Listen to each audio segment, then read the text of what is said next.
Master Jet, ask ko lang po kung eligible po ba ako sa PBB 2022 kung na-in po ako ng August 2022.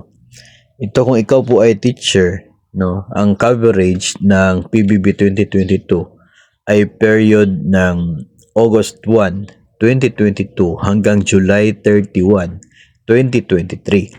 So sa buong taon na yan, fiscal year, August 1 hanggang July 31, pumasok ka sa DepEd ay August 2022 din.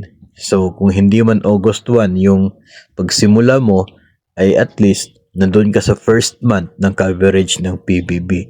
So meron ka pa ring service na hindi bababa sa 11 months, no, sa loob ng isa pong school year, isa pong rating period na yan, fiscal year.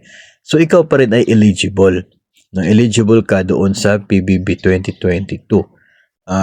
Kung ikaw nga ay meron lamang ilang buwan, no, at least 3 buwan na service sa isa pong taon, ay maging eligible ka.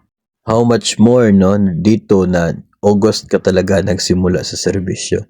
So buo ang makukuha na PBB dahil whole period nandoon po kayo. Yung proportion lamang ay mangyayari kapag below 9 months yung actual service mo from August 1 to July 31. Sa case mo, maliban na lamang kung nagkaroon ka ng maraming leave of absence, no, after ka na hire, then that's the time na maaaring proportion. Pero since bago ka pa lang naman, I would assume na wala kang mga leave of absence na marami, hindi lalagpas sa 3 buwan, no, yung mga leave of absence mo. So eligible pa rin para sa buong PBB.